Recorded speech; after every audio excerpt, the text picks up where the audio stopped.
See no evil, fear no evil, speak no evil, hear no evil.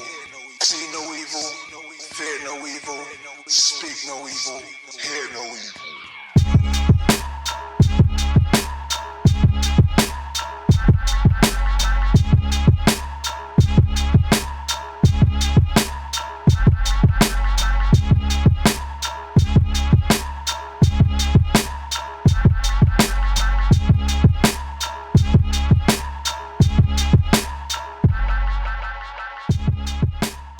Check. 1, 2. Here we go. What you gonna do? Hey girl, let me touch that. Ooh, inner thigh. I wanna kiss. I wanna lick. I wanna eat some fucking dipsticks and cheese sticks tonight. Yeah, motherfucker, how's it going?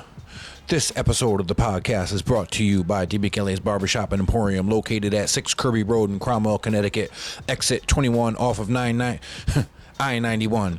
DBKLA's Barbershop specializes in all types of men's haircuts and hot shaves. Services are available by appointment only, which can be made conveniently online at DBKLA'sBarbershop.com. That's DIMICHELES Barbershop.com, or by calling 860-502-3540. Gift cards are available in any denomination, and they also offer my own personal favorite, their own water-soluble pomade.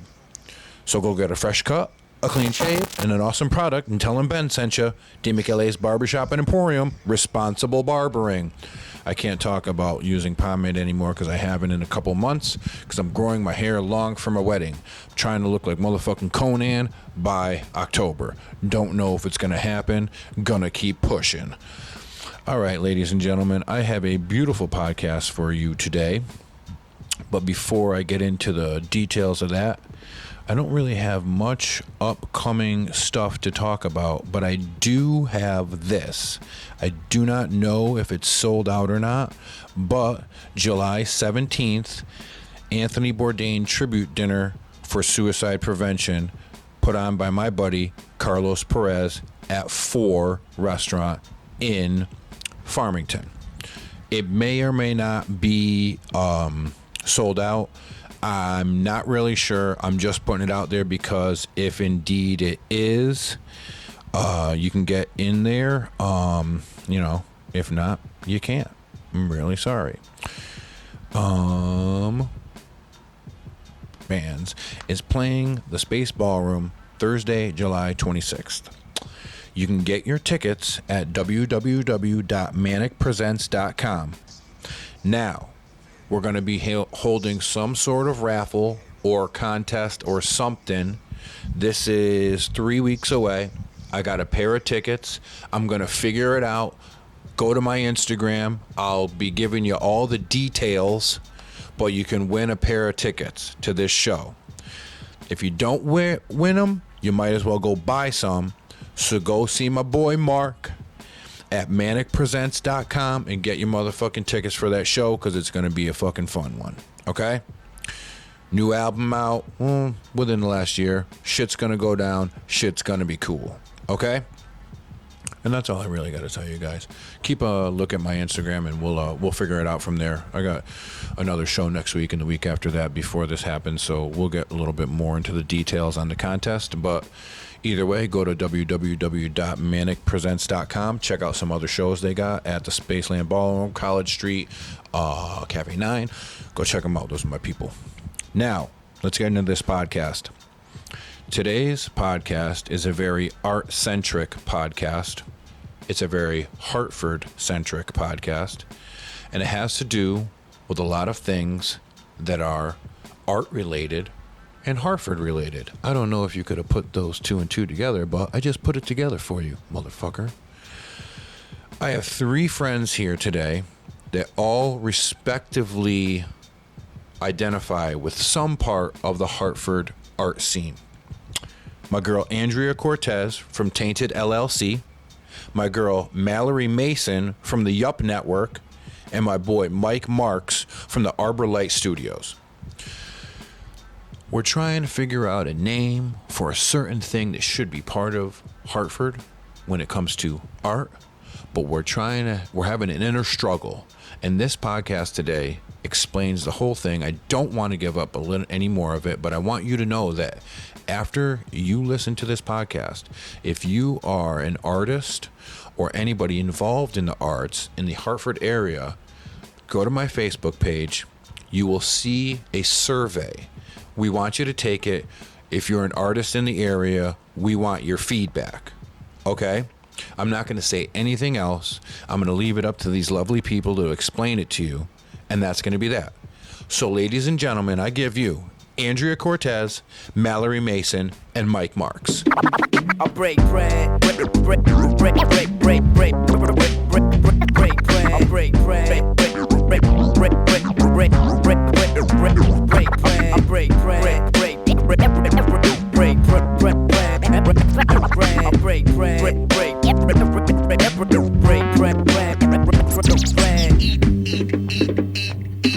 Hey y'all. Hello. Hey there. Ladies and gentlemen, today I have 3 community pillars of the Parkville, Hartford area. I'm going to try to do this on the spot, and I'm going to go down. Number 1, I have Andrea Cortez of Tainted LLC. Next, I have Mike Marques of the Arbor Light community. And third, I have Mallory Mason of the Yup Network. See how I did that? You did great, Ben. I jumped because I didn't. You messed everything up. I almost called you Marjorie. I saw confusion in your face. That was. I do it all the time. I'm horrible. I'm so horrible. And we are here to talk about a couple different things.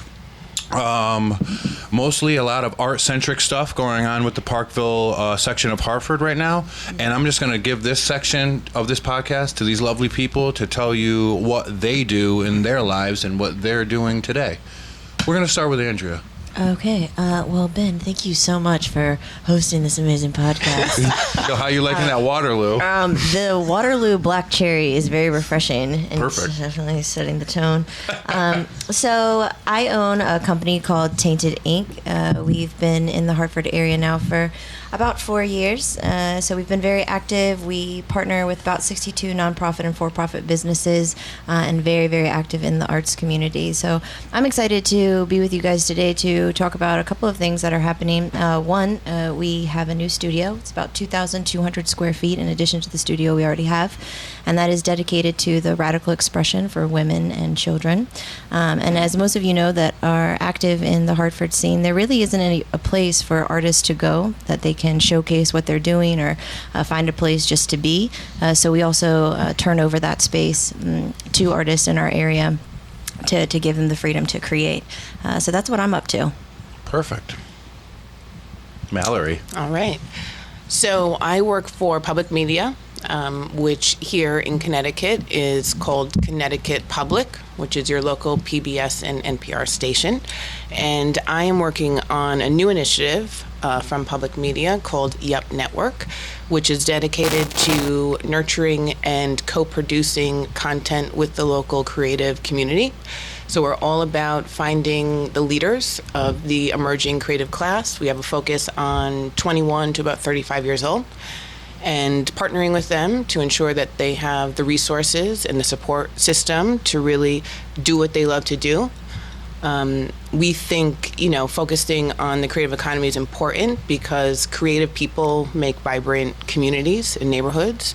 They create places we all want to be a part of and live and plant roots. And, as we all know, Connecticut, we have a case where young people tend to leave in droves, and that has a very direct impact on our economy, on our, socioeconomic wellness overall. And so we think, this could be a small step in helping solve for that. Cool. I'm glad you brought that up. That was a good point. Yeah. About the economy and people leaving. Mike Marques. That is me.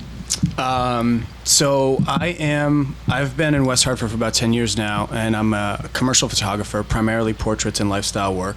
And I've always wanted a studio, but can never justify it. I travel a lot for different jobs and things.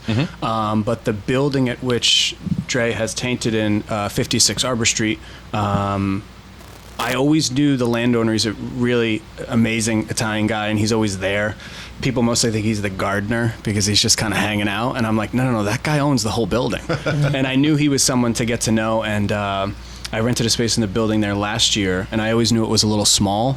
But recently, in the past 2 months, he reached out to me and said, I have a space, it's bigger, and if you like it, it's yours.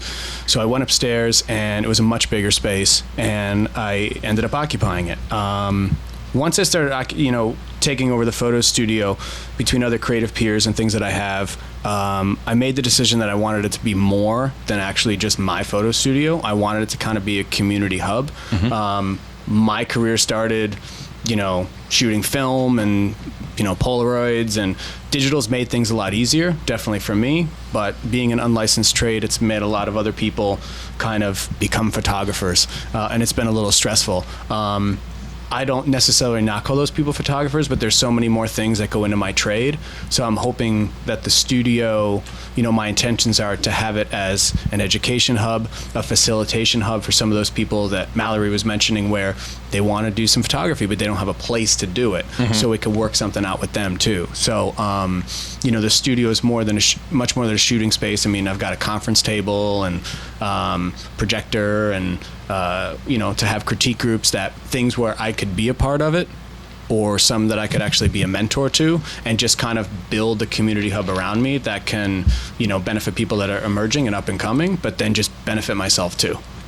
I love the whole idea of like a creative space where people that don't own the space can come in and get something done, and like you get to meet them, and that's how you build a community. That's how you build a network. Like, you probably don't have everything you want in your studio, and wouldn't it be cool for some other kid that was like that to be like, I can go over here and this guy's going to help me out with this, and I've made a connection. Well, my career started kind of, which is common amongst photographers, assisting other photographers, and I lived in Western Connecticut at the time, and I'd go back and forth to New York City, and like I've been on jobs, and you walk down the hall of the other studio and like the Rolling Stones walk by because they're doing a photo shoot, and like I was in these cool environments, and my studio, I've kind of built it so it has a lot of those elements in it. Very cool. Not the Stones, but just the idea of like, it's got a very cool like New York City loft feel, and everything's on wheels so you can move everything around, and I got the, when you apprentice in any field, whatever, even for like, a construction or whatever, you don't have the pressure, and you're able to witness and not see, and see everything, but not feel the pressure and not have to do paperwork afterwards. So even if there's that environment where, somebody can, not have a lecture, but have a live photo shoot and just kind of have a little bit of an audience or something, so that they can actually see what goes into it, and it's more interactive. I think those are the things that, not only to tell people like, this is much bigger than you, but there's so much more you can do to make it, to raise the bar in what you're doing. Regardless, and I kind of feel that way across all things creatively. So that people just want, Instagram and all these amazing things, that they just want instant results. Like, here you go. It's like, well, there's so many more things. A lot more than I mean, that. I know, you're into music and everything. It's like the idea of like, mix the record. It's like, yeah, but if you can master the record, like there's a whole nother level that they don't know about, that they don't understand. But I think it's not, it's an innocence. I don't fault people for that. So I'm trying to say, instead of just being like that grumpy old man, like they have no idea what it's like, we'll try to help them. There's a bigger world out there. Yeah, and at least, and not only just, show them and tell them what to do, but just put them in an experience that they don't realize they're actually learning. Yeah. And just try to have it around there and just let them immerse themselves in it. It would be like, for me, it would be cool for like, I can do all this here, but it would be cool to like go to a place and be like, whoa, look at these mics. Yeah. Look at this equipment. I'm going to use this for today, and I'm going to learn how to use it. Like, that's cool. And hopefully not look at it as it's just like, that's equipment I can't afford. Like, to actually look into it and take a step back and say, well, do you actually need it? And like, how will this make me, really kind of expand what I'm doing, and, convey better and send my message a little better than I'm used to doing it. Very cool. Very cool. I think what's beautiful too is, and what I've learned in doing this work and dealing and working with young people, is they have so much to teach us too, right? About with the new technology, and their creative process is completely different than 10 even 5 years ago, right? And there's so many technologies and apps and cool things that do have kind of that instant payoff or that instant outcome that actually, is arguably more popular sometimes, right? And that's something, being in the media and content business, we talk about a lot, right? And what are people consuming? What do they like to consume? And, this quote unquote authentic looking and feeling type of content is something that I think this younger generation have been kind of pioneers of, in a sense. And, it's fascinating to me. And I think it's a really great opportunity to bridge those two generations, really. It's funny to me, like you said, like the generational gap between all the technologies. I recorded an album with a guy that I watched cut tape. He did it all analog. Nobody knows. And he just did it because he was we found him because he was Connecticut guy? Steve Austin from Today Is the Day. Oh, really? Yeah. And that was his thing. He was this weirdo that didn't want to be digital. And we saw him out to do that. But, people don't do that anymore. Yeah. And, especially, a younger crowd, even if it was, video, anything, music, you see this weird mad scientist, cutting the tape and taping it together and putting it back on the reel. It doesn't happen like that. They do this now. Yeah. And it's, it's cool that you brought that up because it's, what's there going to be in 10 years? Right. I'm going to have a GoPro drone this big, not making any noise, flying around my head, giving me the best selfie angle. And all I'm going to have to be is boop, boop, boop, and taking pictures. And if that doesn't happen, I'm going to make it. So let's talk about the activation of Parkville, the Parkville area that you definitely I know you do, but then definitely I know you guys all have a piece of your heart in. Let's talk about that for a little bit. Yeah, let's talk about it. So what has been very exciting for me personally is starting the business here in Hartford. And if you have a business in Hartford or you're an artist, you understand the struggle that happens with it. It's this very underdog kind of feeling that you have. And anybody could take their businesses and go to, let's say, a Glastonbury or a Simsbury and do much better. But there's a reason why we stay. And the reason why I stay is the people, is the community. There is a synergy that is moving through the streets of Hartford that I've never experienced. And I've lived in other major cities like Boston and New York. But everybody here in our community, they're just willing to collaborate and to get down. And I've never experienced anything like that. And it's hundreds of people, right? And it's so underground. And what I've noticed is in the last 2 years, there's this influx of this base community of people that have been here and have just been building regardless of the resources. And then the younger generation coming into it, right? Young artists. And now there is this elevation that is lifting. In particular, the elevation in Parkville is very, very exciting. So the arts have, always been the thing that turns cities around, and we've seen, our arts in downtown Hartford, and we've seen it in other areas, but not in the way that we're seeing it in Parkville right now. I mean, you can even look at things like No Good Market. You have our Dirt Salon. You have Hands on Hartford is there now. We have obviously our boys at Hartford Denim Company and Parkville Sound. I mean, the list goes on, and even more recently, the Parkville Market that's getting ready to launch. That's very, very exciting. I'm really curious about that. Yeah, so we can talk more about that too, but there is this ignite that's really, really taking off. And, if you can hear my voice, it's very crystal clear. Now is the time for us to come together and stop passing the same $100 around and really show what we have as a community to the outside. Like Mallory was saying, that there is this creative economy, this cluster that's happening, and with people like Mallory coming in and creating this lift, and people like Marques, all of the pieces are starting to come together.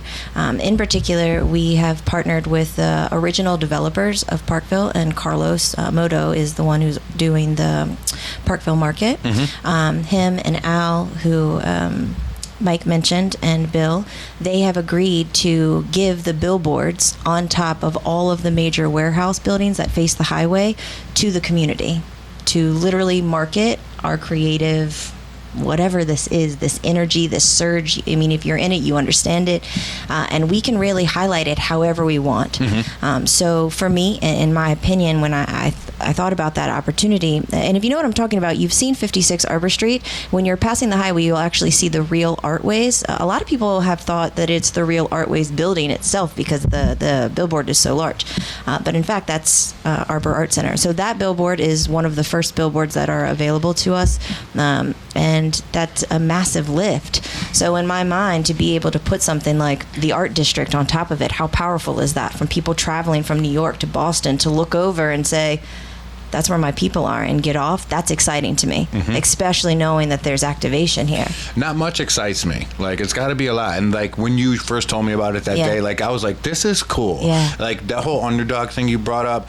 I moved into the Park Towers in 1998, back when I was a hardcore intravenous drug user. And I would have on the 28th floor, and I looked out, and even at that point in my life, I was like, I like Hartford. I'm probably going to stay here for a long time. Yeah. 20 years later, here's me found his way in the universe, and like kind of made it out, still in Hartford. You know what I mean? My brother moved to San Francisco. I've experienced many, many, many days in that city. Love it. Always come back here, and I don't really find anything wrong with it. Yeah. And to what you're saying, like, you do hear it. You know what I've done lately? And I don't know if I'm being like a cunt.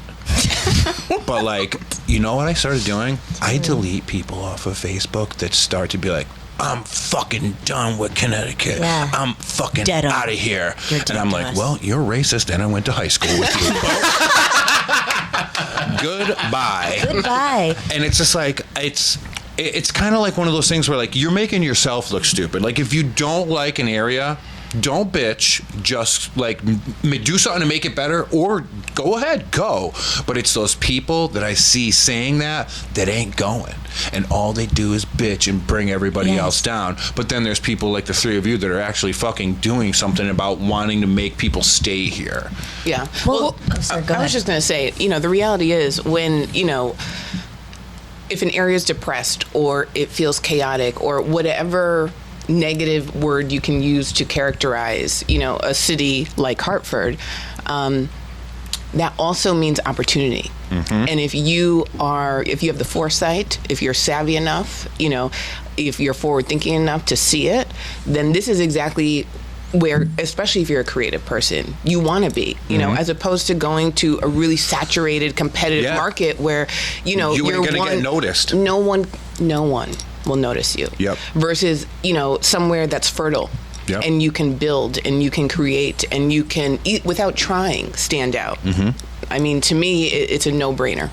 Well, the thing too is that, so one of my clients is World Wrestling Entertainment, so I travel literally all over the globe for them. Awesome. So I've had the opportunity to see a lot of places, and this literally is like the freest country in the world. Yeah. It really is. Like, you could do whatever you want. You could literally do whatever you want. I mean, within the confines of the law, but like the idea that you could say like, I'm going to do photography, or I'm going to be, a podcast host, and I'm going to make money from it. I'm going to do it. Like, you could do that here. Yeah. Other places you can't do it. Yeah. So they won't let you. And I just, for some reason, I think we see the potential, but we see a wall in front of us of like some hard work and stuff, and we're like, we'll get over it eventually. Like, just keep going. And I think, like when I was first talking about people in the photo industry, it's just like, I think that transcends anything. It's just people want like instant results. They want a fast track, which I always convey people that the fast track's not going to happen. As he's looking at me, you see how he's darting his eyes at me. But the best thing That was about very judgy. but He is. But I think it's one of those things that it's not judgment, it's love. But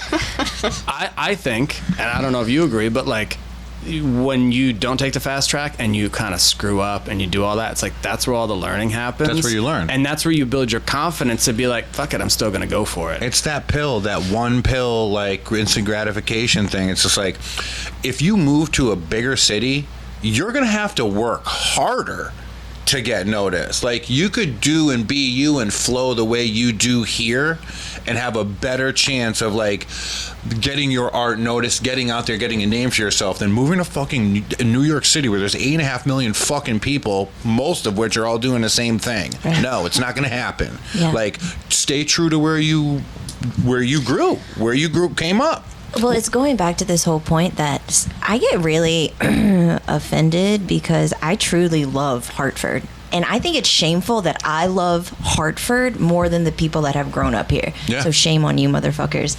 Second of all, why are people so focused on shitting in their own backyards and then just escaping to someplace else? It's time as people, just human beings, to take responsibility and just stand up and start creating what you want in your own communities. That's where real change is. You know, to talk on a much bigger level, there's real global depression that's happening. Yeah. You know, I'm experiencing it. I know everybody in the room is experiencing it. So the only way to create any type of change at all is to do it on the smallest level or the area in which you control, which, by the way, is your backyard. So that's our kind of our whole point today is talking is I feel for us in the room, we understand this kind of like secret underground beautiful side of Hartford that literally the rest of Connecticut doesn't see, and that's driving me crazy. To me, it was like, if you're called out of here, like if you have a higher calling and you need to go somewhere to continue your work, then go. But those people aren't gonna forget. Like, they're always gonna come back. And I always was like, yeah, maybe one day I'm gonna move out for my job or my work or my field, but I'm always gonna have that place to go back to. I can go and do the same work in another big city, like harm reduction work or, you know, substance abuse counseling. Right. But I'm always going to come back. My practice will always be here. You know what I mean? Like, you don't have to go. Right. You know, you can do it a couple different places. Yeah. And some of the younger people, too, that I've spoke to, you know, in just different creative fields, like what we're talking about is maybe those people that are just, like, shitting in their own backyard and they're going. It's just because they just don't. Their community is people shitting on Hartford. Yeah. Versus we're trying to help, you know, make our community even bigger where it's like other creatives. So if you wanted to do something like a venture with creative or whatever, it's really, there's a lot of weight in your shoulders to say like, okay, what do I need to do?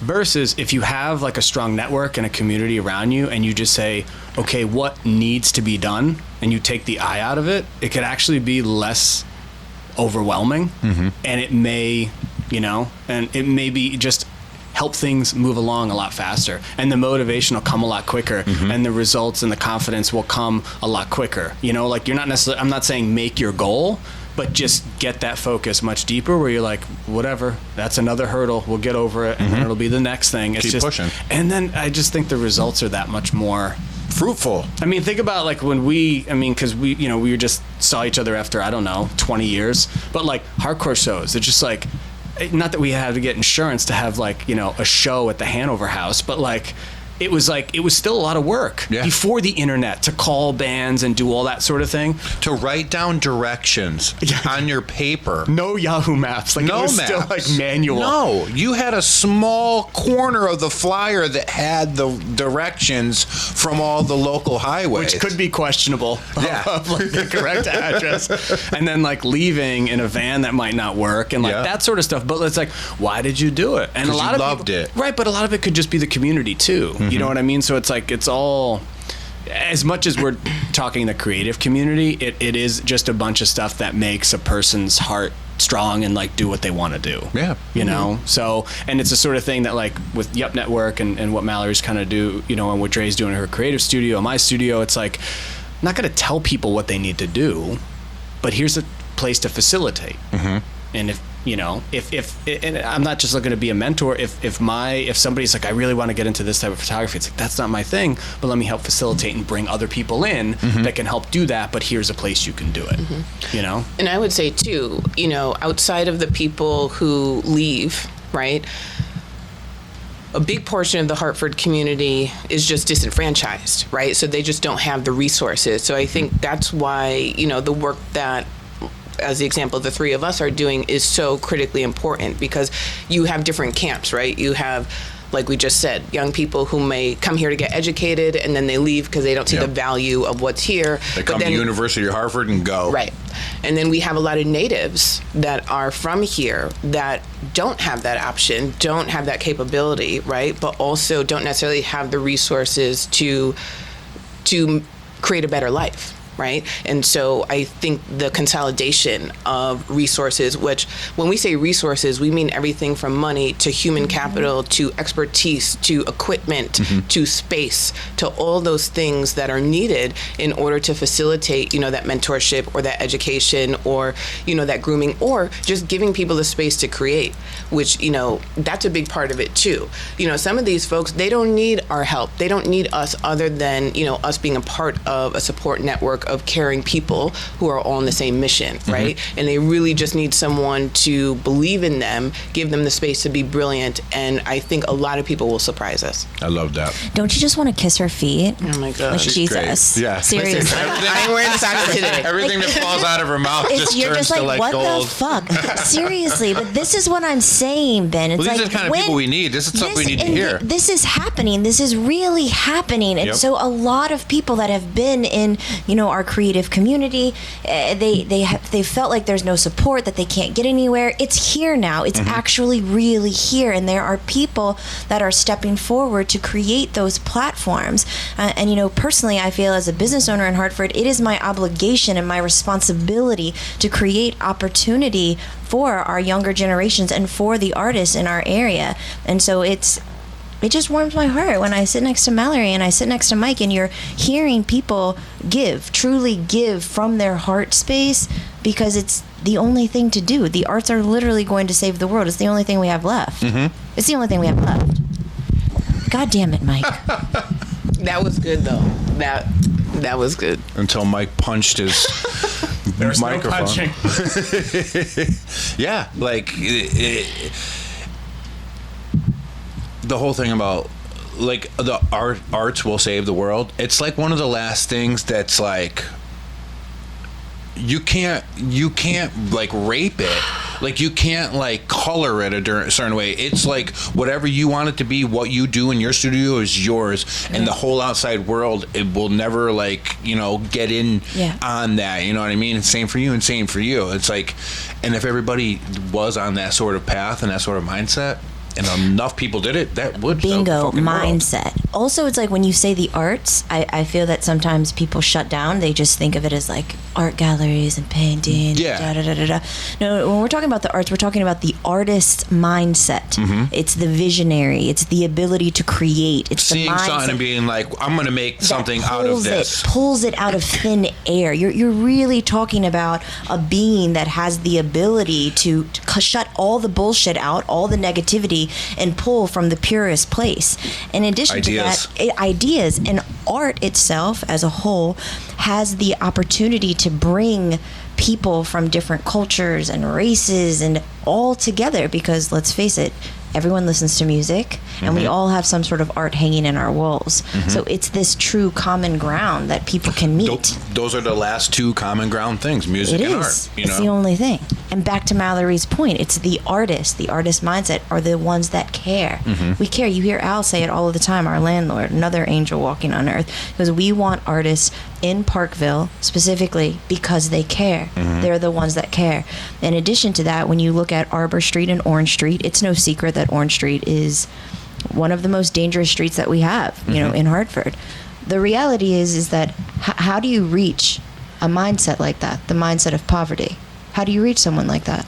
The only way to do it is through the arts, is through hip hop, is through graffiti. It is truly that common denominator for everyone. Putting something in front of them that they could like put their own twist on, and then be like, that's how I connected with these people in that big ass building across the street from me. Well, I think a perfect example of that too is, what was that? When was the Arbor Center cleanup that you did? Oh yeah, back 2-3 years ago. 2016. I think that's like we keep saying artists and stuff, but I think the word like creative is a little better because there's a lot more create. The word create sometimes has nothing to do with art, but so a few years ago, in front of Georgia Day Park is right in the intersection of Orange Street and Arbor Street in front of our building, and Dre organized. Like behind our building is Real Art Ways, and it's a lot of gallery space. So like there's no windows anymore. They just bricked it up, and then Dre organized a bunch of. It was like a multi-layered event that was just like, let's like paint the building. Let's put some nice work. And she had some guys come in and they worked with kids. But she also roped it into like, let's clean up the neighborhood too. And just going off of what you were saying, Ben, like she gave ownership to the people in the neighborhood. Okay. The town didn't come in and clean this. We all cleaned it together. And I swear, like ever since then, like people, the town takes a look at it once in a while, but like I always see people, just residents, picking up the park now and picking up that beautiful. area. It's so It's beautiful. infectious. Thank Yeah. you for bringing that up, because when I moved into the building, it broke my heart to see the children in the neighborhood literally playing in a park that had paraphernalia and alcohol bottles smashed everywhere. 2 years now, fast forward after that cleanup, there's random people out there picking up trash all the time. It's so beautiful. That's awesome. By the way, thank you for talking about the organization of the cleanup park, but I would be a complete asshole if I didn't say thank you to Joey Bats for organizing the graffiti, because I know he's Oh, I didn't know that. I know he played part. I didn't. I know, and if I don't say it, he's going to be texting me like, you're Oh yeah, right? yeah, You know, yeah. Joey. You forgot me.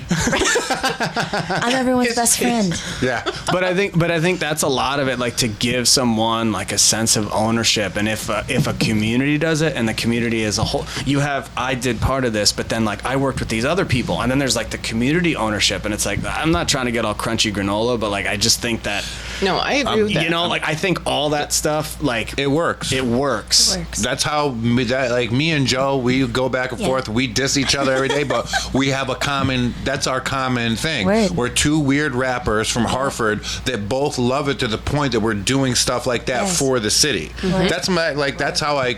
That's how I met him. Yeah. He was doing stuff like Yeah, that. he's always doing stuff for the Dre, community. and what I love about that is in you engaging really the immediate community that surrounds the real art, the art district. Yeah, just call it what it is. The art district, the district of arts, is that, and you talk about poverty, right?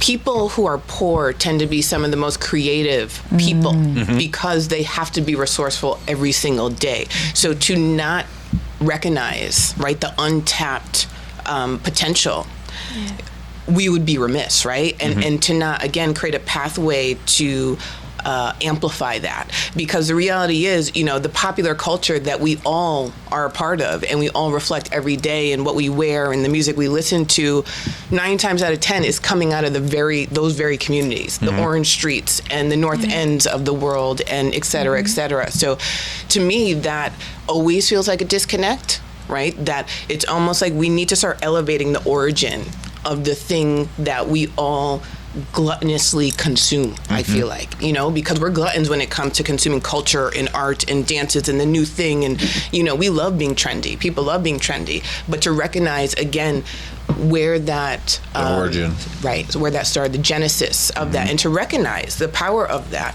And that's something that I hear often, that people feel overlooked, right? And people feel like, okay, you're gonna snatch my culture, you're gonna snatch my style, but you don't care about me as a person, right? When it comes to my humanity and all those things, I don't get the credit for that, but you're quick to engage in the sneaker culture or the rap culture or whatever those things are. So I think, we're on the right track. I think there's a lot of work to do. I think there's a lot of people who, have not had a platform, that we should be the first to put them on a platform and say, we see you.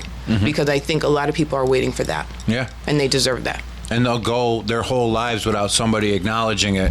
And the thing about that is, like, you got the people that get mad and leave, but then you have that dude that's just going to be rapping, making music to a setup lesser than this in the North End for the rest of his life, and doesn't give a shit what anybody else thinks. And those are the people that I want to bring up out of the mud and be like, look at this guy. Like, listen to this. Yeah. Like, that's what I love. Yeah, I mean, one of the things I'm doing is our built 56 Arbor is it's 4 stories, and 4th floor is nice when you get off the elevator. 3rd floor is not bad, and the 1st floor is the lobby. 2nd floor where I am, it's like, It's hell. it's just bland. And the space I'm in, he had some financial issues and they kicked him out, and he just had really kind of like distasteful stuff. I mean, in the sense of like, there's an art therapy studio, it takes up the whole 2nd, and it's like, sometimes there's young kids, it's like, just kind of think about it. You know what I mean? Like, listen, we all swear, but like, if we're around little kids, it's like, we kind of watch it, It's just put some work that's got a little more broader appeal. So finally I had an open house at my studio a couple weeks ago, and I went to Al, the owner. I was like, listen, you said he was going to come back for this stuff. What's the deal? I was like, just put it in the mail room. I'm like, all right. So it's just like Later. 10 minutes, got everything down there. But I'm going to make the gallery at Arbor Light. So when you get off the elevator, it's probably like maybe a 30 or 40 foot wall, but I'm just going to totally go in. He's like, do whatever you want. I was like, I don't want money. I'll do my own thing. I'm going to put track lighting in, and it's going to be a gallery for, I don't want to say emerging artists, but like newer. Like there's a wonderful photographer in our building, Katie Russo, and she's going to be the first person showing at the end of August. But I want it to be normal gallery rotation, maybe 3-4 times a year. I guess the selfish reasons, I want to get off the elevator and look at good work. Yeah. You know what I mean? But just a place to show it. And I think, again, it's one of those other things, instead of someone being like, I took a photo and I put it on Instagram and it's done. It's like, no. Like, I'm going to make your life a living hell. You're going to bring over all your images. We're going to edit. We're going to print stuff out. We're going to sequence and see how we're going to do this. And then I'm going to teach you how to cut mats. We're going to mat. We're going to frame everything. Very cool. And but because I think it's going to show them.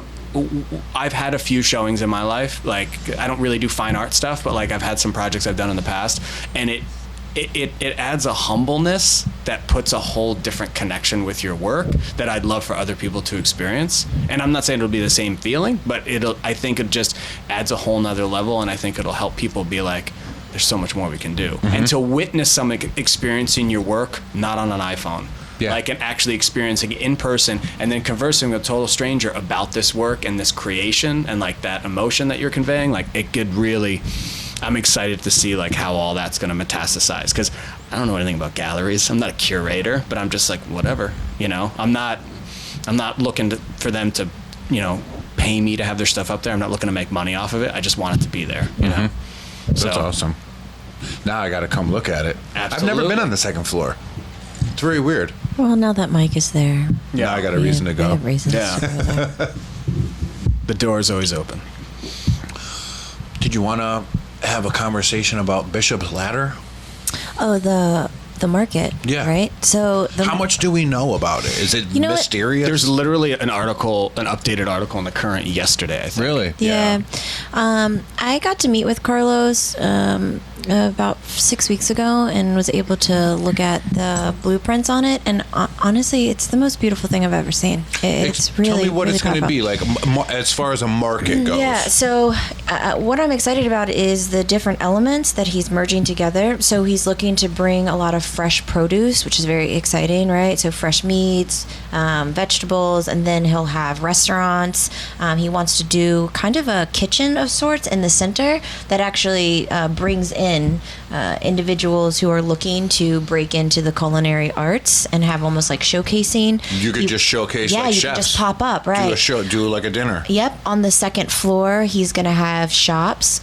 Everything is local, so local to Connecticut, right? Mm-hmm. So bringing, again, different people from Middletown and Glastonbury and Hartford and bringing them into Parkville and activating everyone at one time. And he has over, at this point, I think 65 different vendors and businesses that are interested in locking arms with him. Wow. It's powerful. Yeah, It's gonna completely change the game. In the article, he was just like, there's more interest than there is space. Right. So he's got it. But even like the food truck Amore, they're thinking about having a permanent spot in there. That was one of the ventures that I read about, that they're thinking about doing that. Very cool. There'll be patios and there'll be places for people to engage and just be and converse and coffee shop. Yep, everything. It's super, super exciting. And then a lot of people don't know this, but in Parkville on Hands on Hartford, there's a cafe there. Yeah. Cafe 55. Yeah. It's Barbara wonderful. showed it to me. The lady you hooked me up with. Yeah, she's great.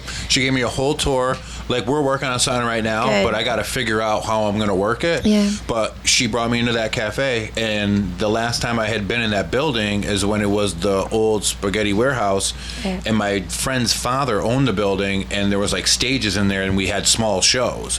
And now it's this beautiful, lofty type 2-floor, and they had I didn't know they had those like efficiency apartments upstairs for the like not like HUD houses, but like it's like low income, or they do it for them.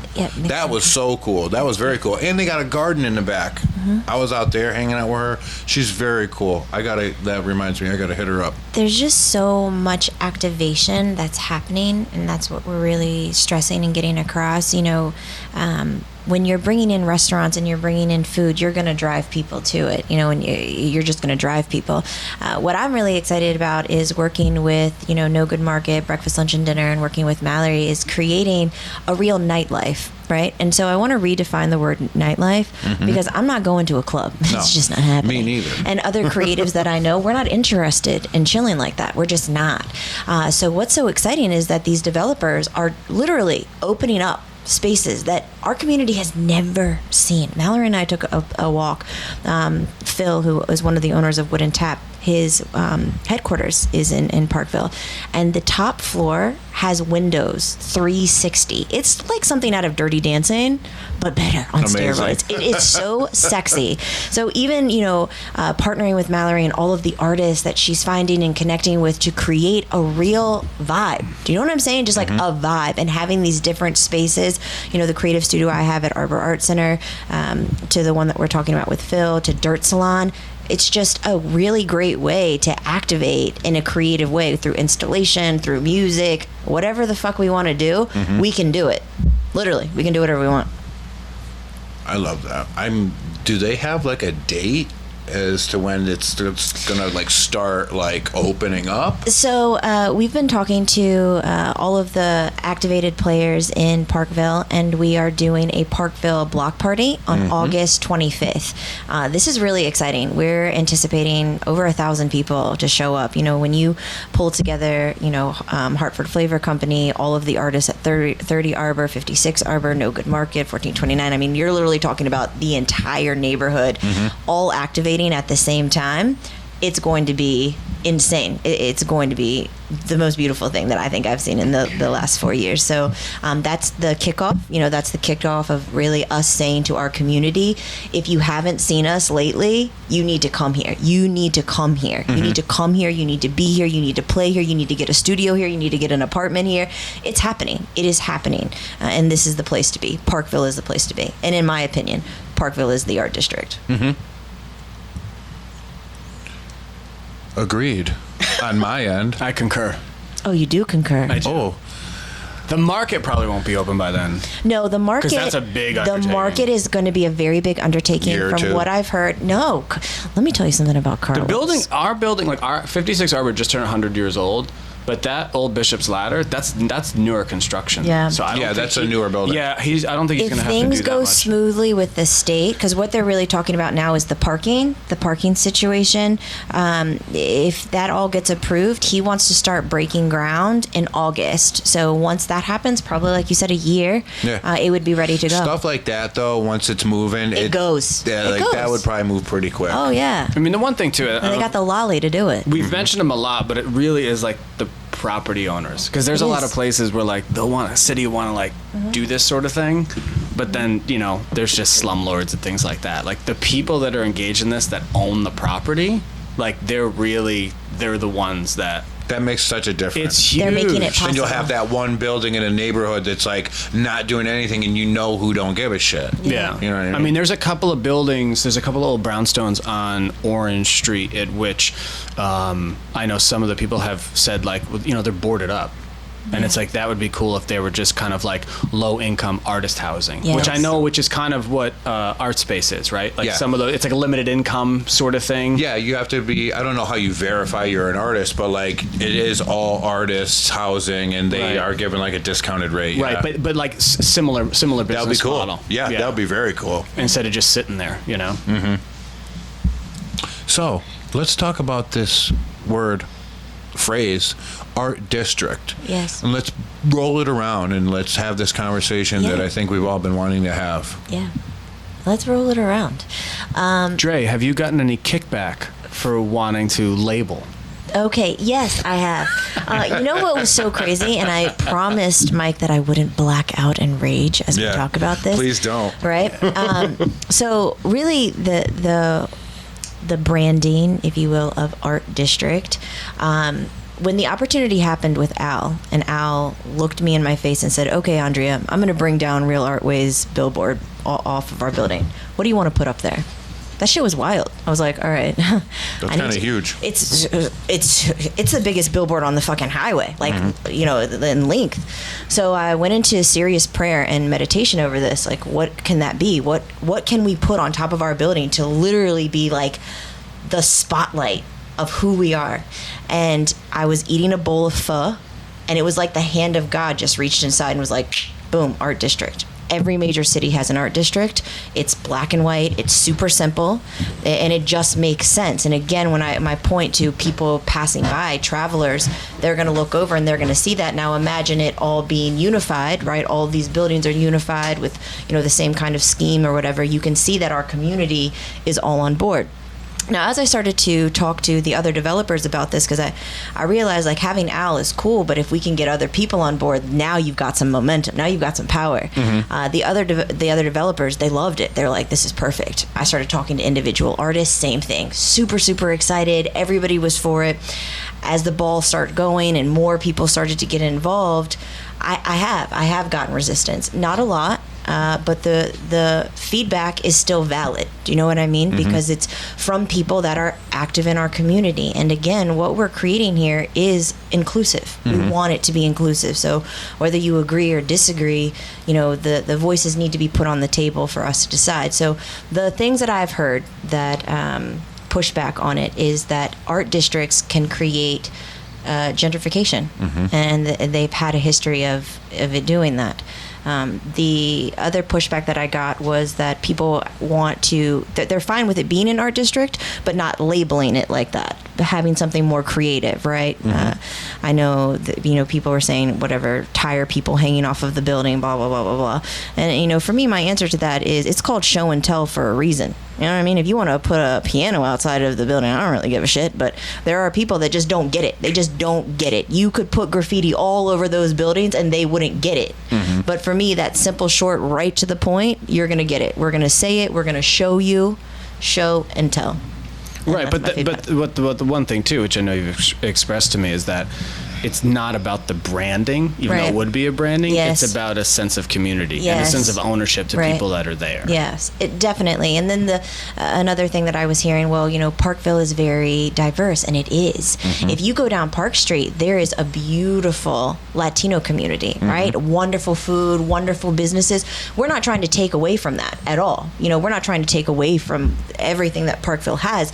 We're just saying, hey, right here on Arbor to Bartholomew, we got a little art district here. Parkville's little art district right here. We're right by the fast track, right by the bus station. It's just lining up. Do you see what I'm saying? If there is to be an art district in Hartford, if not Parkville, where? Where is it going to be? People don't want to go to fucking downtown. They don't want to go. There's no parking. You can't do anything. There is so much access to Parkville, and it's beautiful. And again, because there's so much diversity, that's why I feel even stronger that it should be an art district. And it's not yet. You know what I mean? That was something else. Somebody said, do you really feel like we are the art district? No, we're not. Nobody is. But why not just put the call out there and say what we are and create that thing? So I'll put my 2 cents in. Please. And I remember when we first spoke about this, like, any big city does have its area where the arts are concentrated. And, Vancouver, LA, New York, freaking New Orleans, Linwood, like they all have that one little spot, you know what I mean? Yeah. And I understand that this is what it's trying to be done, make this that spot for Hartford. And I think the word itself, Hartford Art District, it piques interest to me. Right. You know what I mean? Like, if I wasn't from here, or if I just moved here and I didn't know anybody and I saw that Hartford Art District, I would want to know more about it. But like we were talking before, like, what does it mean? Is it the place? Is it the community? Is the Hartford Art District spread all over a couple parts of Hartford? Or is it going to be, boom, just right in that, like, Parkville area? I feel it has the potential to grow any way we want it to. And that's what's so exciting about when you involve community. It doesn't have to be just Parkville as the art district. I had a really wonderful conversation with Tanisha with TheaterWorks and saying, downtown also has their art scene going on. And she's like, how cool would it be if, you guys were kind of like the Williamsburg to what we are for, and I'm like, yeah, that would be so awesome. Like, it doesn't have to stop. We can blend That into the little West neighborhood End. off to the end, off Right. to the side. It's really more about bringing people together to ignite one space, and from that one ignite, it will catch flame, and it will just spread throughout our city. And it doesn't have to be controlled by any one thing. Do you know what I mean? We can we can be whatever we want it to be. Before you say what you're about to say, what is your new title? I've been appointed to be the Cultural Arts Commissioner for the City of Hartford. Congratulations. Thank you, Ben. That's kind of huge. Yes. That's kind of cool. That's very cool. I'm really honored to serve my community in that way. It's definitely brought down my my own agendas. And I'm like, shit, I can't just do whatever the fuck I want now. Like, God damn it, I gotta ask people what they think. That's funny. We were going to chime in on something, Mike. I was going to say that, and it's, Dre has a very, as you could tell, and people that don't know Dre, if they're listening, she's a very passionate person. She's all passion. And she's all passion all the time. And sometimes she drives a little hard, which may come off as, this woman's a little nuts. It's like, no, she's passionate. But everything you're saying, I think it's all within. I think a lot of people, when from what you've told me, and we've spoken many a times about when you're talking about the arts district and that sort of thing, and just the idea, and the idea people talking about gentrification and art washing and all that, is they just see a plan in front of them. Yeah. But all the intention of, like, Carl and Al and Bill and you and the other people involved, it's just you want a place for people to be able to create opportunity for themselves. And that's a huge thing that I think a lot of people just don't understand. To me, it's kind of like, well, of course. Like, I get it. Like, I understand, like, a place to facilitate and things like that. They just think, like, well, you're going to do this, and then you're going to make a decision to do this, do that. It's like, no, just find other people that care, and then you do what you do, you do what you do, and it's just like the kind of, lack of a better term, just like the melting pot of that area. Like, you don't need to have, there's no 7 steps to a successful arts district. Like, that stuff doesn't exist. It's like, just kind of roll with it. Get the energy, and then it'll metastasize on its own. It grows organically on itself. Yeah. What I think, though, Dre, and we've talked about this more than once, my sense is I don't think people generally think it's a bad idea or that it doesn't make sense.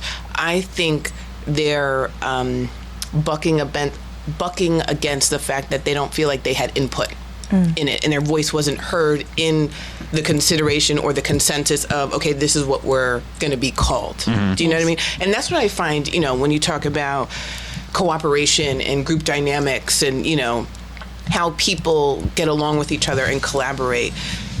Usually that's the breakdown in cooperation, is when people don't feel like they had a chance to voice their opinion and give their input.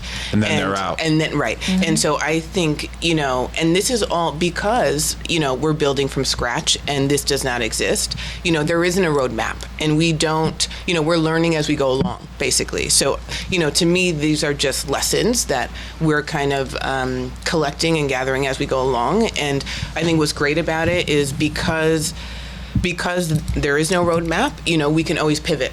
Or we can always pause and say, you know what, thank you for that feedback. Okay, this is going to be, the new approach. And thank you for, putting me on. And now, I've learned that. And, we're going to do better.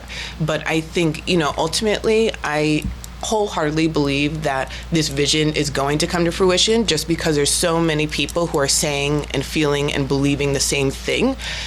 And we are kind of generally and organically moving in the same direction.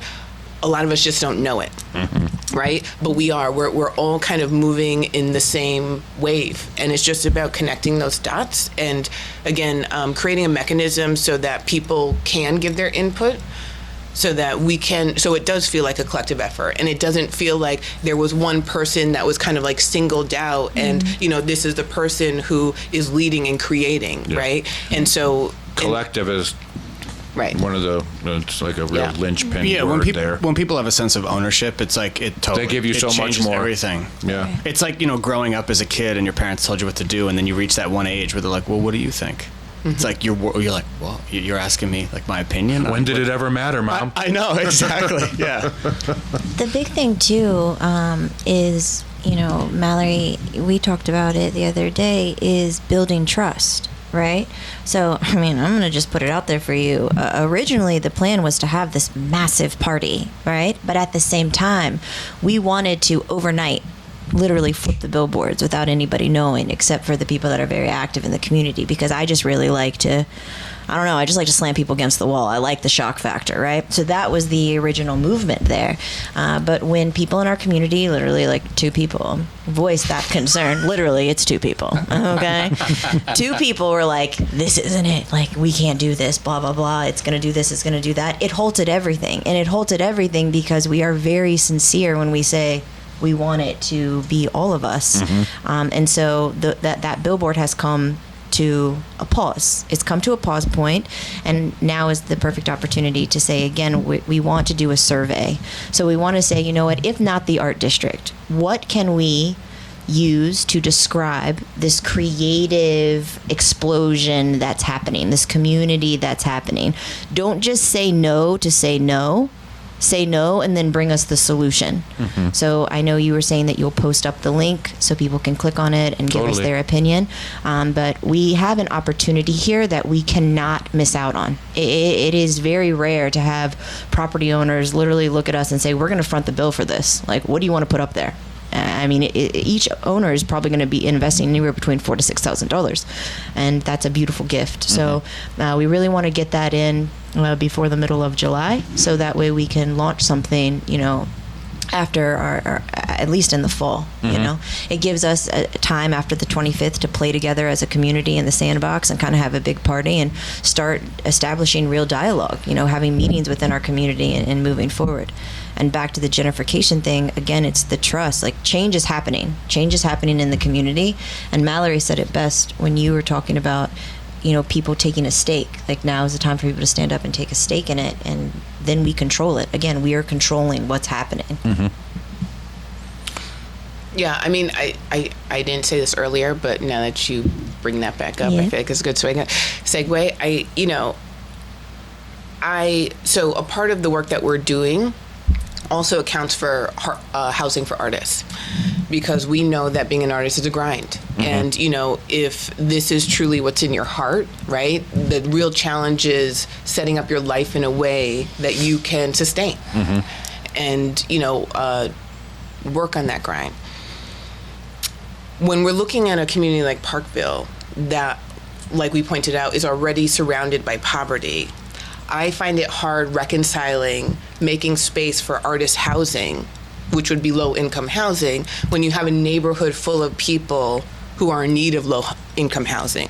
That we're already saying, you know, there's already properties on their block that are boarded up and things like that. So, you know, I don't know the answer, but I know it's within balance. And what I know is, yes, with this Parkville market opening up, that will be a game changer. And people who were never interested in living in a neighborhood like Parkville will now be interested, not only because of the infusion of money, but also, you know, because it's cool and it's interesting and it's cheap. You could buy cheap whole buildings, damn near whole blocks, you know, and people with money and people who are savvy know that. And so, you know, and I have to be honest, I have a deep internal conflict around this whole thing. You know, the business part of me and the visionary part of me, again, sees Hartford as fertile ground for opportunity, right? And I'm focused on the people who are the natives of Hartford, the people who are in and of Hartford, who this is where they're from. What I also know is, you know, because Hartford is so fertile, I also know the other groups of people who see opportunity in that, and that it's just a matter of time, right? And gentrification's already started. Like, this is not something that we are speculating on or, you know, anticipating. It's already begun, right? So the question that I wrestle with constantly is, with the work that I'm doing, which is, you know, the nurturing and the investing in the creative economy, which is all sorts of creators, you know, inside and outside Hartford, you know, how do we do that successfully so that people feel like there's a new pathway for them that maybe never existed before, right? Without helping perpetuate the conditions that will push the very people that I'm focused on nurturing out.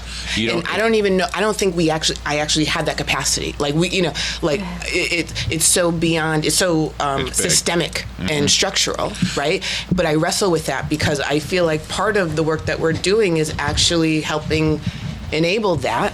Right? And so what I just keep saying to, the folks that I deal with every day and the community that we're working within is we have to take responsibility, right? And if we don't carve out space for ourselves, they are going to take over and we are not going to have this space anymore, right? And so, kind of challenging them as a community and saying, what do you want? Tell me what you want. So collectively we can do everything in our power to try to make this happen. Because if we don't do something, and if we don't own something, is really what I'm saying. Because, we started off this podcast with saying, it's so great for business owners to have space to open their doors to the community. What I'm saying is the community needs to own their damn space. Yeah.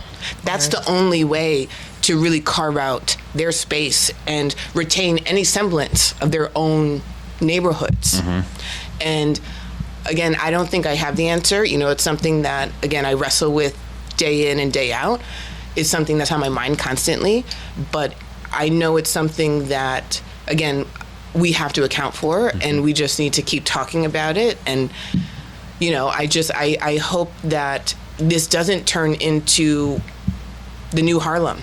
Yeah. If Whole Foods comes down to Parkville, I'm going to be shitting my pants, because that is the sign that, that's what we're trying to avoid. And, it's happening. Yeah. So it's like I didn't really have a point. I just needed to go I'm usually not that on point, and I see everything you just talked about. You don't want to come in being a Christopher Columbus type, right? But you also don't want to wait and have somebody else do it without getting what you wanted to do and help the community before Whole Foods comes in and just fucking everything's gone to shit. You know what I mean? And I think the reality is the Whole Foods is coming, right? So it's not about, I hope it doesn't come. Yeah. It's what are we doing, again, to carve out our own space? Because the Whole Foods is coming no matter what. Yeah. So if we don't carve out our own space, then we are going to get pushed out. Whole Foods is coming with the smallpox blankets, and we gotta pick up the muskets and fucking go at them and try to hold a little hill and be like, okay, listen, you guys that live here, let's do something with the arts and keep it here. Yeah. It's really, you said it. It's really that inner conflict that's so you. Your artist and your community person are having an internal fight, and that's a rough one. I mean, and hopefully too, even people in the community, it's the idea of just thinking about your future, and the idea is there's a situation where people could be very intrigued by what's going on. There may not be a ton of risk because we've got some amazing property owners that are willing to kind of not necessarily flip the bill, but just have the passion and the trust in the local people that a lot of people will be like, oh, well, I've always thought Hartford would do this and that and this and that. It's okay, well, let's kind of design your future a little bit. What things could be put in place and what you do that can help you get to where you're at. And then that's again, where every single one of you come in. Yeah. I mean, that was actually a big thing. I actually, there's a future design firm in Hartford, Fathom, and Brent Robertson, who's one of the partners, is a good friend of mine. And I went through kind of strategy sessions with him, and I've dealt with them a lot in the last year. Have you? They just did the rebrand for Hartford Dispensary. Oh, cool. Yeah. So Brent is a good friend of mine. We do a lot of cycling and stuff. And one day he's just all right, I'm having a strategy session because I was bitching about where I was, but I wasn't going to leave, and he's you're not in a situation where I've been self-employed my whole life, but the idea where someone has had a job for so long and then all of a sudden they lose that job. They have to reinvent themselves. Their back's against the wall, what they do there, and you probably have some experience with, is just the idea of well, when you're in a decent place and you have control, start making changes now, or just start identifying where you'd like to be. Not necessarily in 5 years I'll be here. You do that framework, but it's just the idea of what what changes would you like to be made, and what current state do you have where you can make small changes to get you there? You know, and that mindset led me to kind of what I'm doing with my studio, because one of the biggest things, you know, they always break down like, well, what's working for you, what's not working, and what's missing. And one of the big things was it was just a creative community aspect that encompassed a lot of things for like my personal life, my, you know, inspirational life, my profession. It was just everything. So I was like, well, hell, that's what I'm going to do, you know? So, you know, to kind of, hopefully, a lot of people will kind of see things in that same light and be motivated in the same sort of way. Not the same way, you know, but we'll see.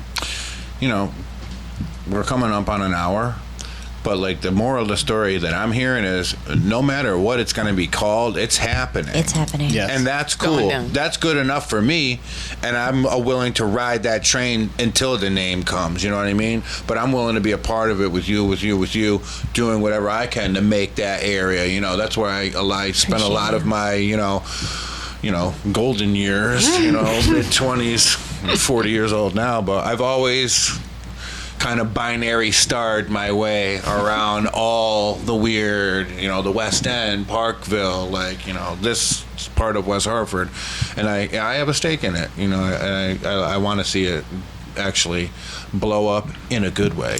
Are we gonna Not in a kombucha way. Listen, appreciate you. Ben, are we gonna use your your suggestion for the Art Federation? Like, that's what I was. That was Ben's suggestion.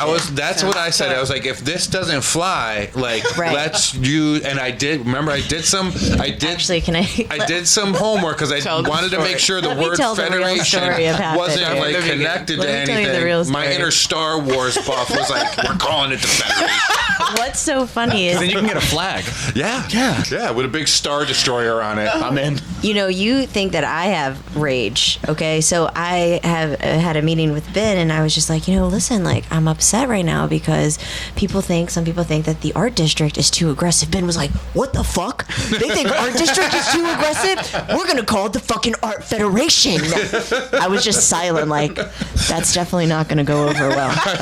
I can't go back. I remember with that. I went home and I started Can't go back with that. looking at Wikipedia. Then he Maybe starts there's sending something me. to this. No, he starts sending me You're shit. like, what's the synonym of Right. federation? It's like, we can do it. This is the definition. I was like, it has nothing to do with communism. Okay, that's good. Check. Listen, I kind of dig that. It is Right. kind of cool. Just think Federation about it. feels strong and united. Yeah, you're a united bunch Yeah. of artists. Yeah, I know. Here we dig go. it. You know, If this always on the happens, back if this burner. election happens like a Trump election, we have a problem. Oh, I just no. want you to know that. Everybody's just going to start voting Yeah. fucking Federation for the shits of it. That needs to be one of the choices, though. It's Yeah. gonna, I guess Are you it doing is. multiple choice? Yeah, we're gonna have choices, and then also a place that you can just free type. You know what I mean, just so that we can discuss it. And we'll obviously you have access to all of us. So if there's an individual out there who wants to be more involved, we need you. Yeah. So please come. Like, There's a lot of come. You know. So Andrea, at some point in the near future, will be releasing a Survey Monkey survey. Yep. And I think everybody here will do their best to get it out there, you know, through the internet. And, you know, we'll have to, like, just assess the data at the end of it and see what's going on Right. Totally. diplomatically. Can I do a shameless plug before? You could do a shameful plug. I don't give a shit. That's what we're All here right. Well, I for. got to do it because I'm on the air. So. Please do it. Okay, so we just had our first event called Fuck Up Nights. Ooh. And it was a couple weeks ago. But we have 3 more Fuck Up Nights minimum coming up. So we don't have the next one planned, but I want you to look out for it. We have a Fuck Up Nights Hartford Facebook page. But essentially, it's a storytelling event where we bring entrepreneurs to tell stories about their biggest failures, you know, in their pursuit of success and entrepreneurship.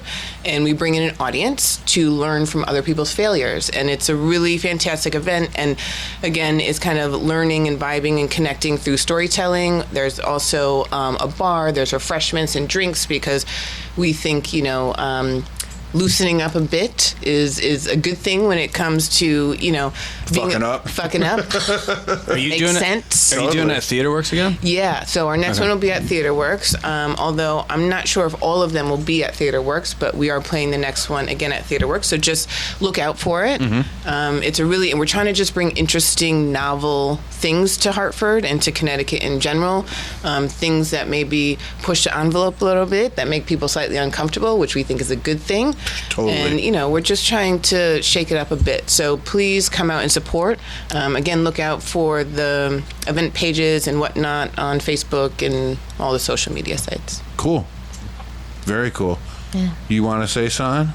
Oh yeah, and since we're plugging, the Parkville Block Party Facebook event is going to go up for that on Monday. Cool. Right? So And that's August 25th? That's August 25th. So you'll see it'll be the Parkville Block Party, and you'll see everybody's names on it. Some people you don't know. It's going to be massive, and I'm very excited about the party that Ben and I are throwing. Side note, there's fire dancers and stilt walkers, and if I can get an elephant, that's happening too. That will be fun. Right? Very fun. Mike, Do I have anything to plug? your studio. Well, at my studio, Arbor Light Studio, which will actually have some cool stuff happening with some of the folks over at the Photo Plug. Yeah, they're cool. And They are very They're cool. very they're super cool. cool, and Moby, who's the guy who is the main. I don't think he has a partner. He goes, "Yo, there's a lot of people that just they don't know what they're doing. Can you help?" He's like, "There's a bunch of people." He was very cool. Like, I really like him, and he goes, "There's a bunch of people that like they're cool with just like this is what I do. It's my hobby." He's like, "But there's actually some people that want to like get in and do this," and I'm just like, "Dude, it's a doggy dog world, but like, yeah." But it's one of those things that I was like, it's not a, that book at the Kinko's, 7 Easy Steps of Becoming a Photographer. It's like it doesn't exist. No. Like you got to figure out what works for you, and who you are as a person is why I get jobs. Yep. You know what I mean? So it's like if I can help that a little bit. So exciting. and I actually have one more plug. It's not Hartford related. Is that okay? That's totally fine. Good. But August 18th, Doug Wimbish, who is a Hartford resident, bass Yes. player from Living Color, is Yes, doing his Wimbash in New Haven.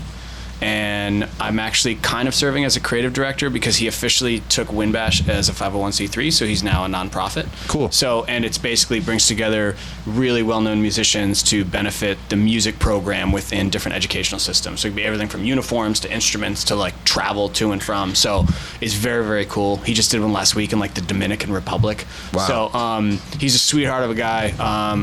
And so August 18th, that's happening, I want to say from 1 p.m. to 10 p.m., but the invite actually just went up, so you can easily find that on Facebook. Awesome. So I will be involved in that in some capacity. But yeah. Guys, we did it. Yeah. Did we? We got our message across. We did. And our message is, we don't have all the answers. Please call in. Our message But is show we up. need you guys Show to help up. us figure Yeah. it out. Show up. Yeah. Awesome. Show up. All right, guys. Thank you very much. And we're going to wait and we're going to sift through this data. Yeah. Thanks, Ben. All right? Post it. All right. Fear no evil, speak no evil, hear no evil, see no evil, fear no evil, speak no evil, hear no evil.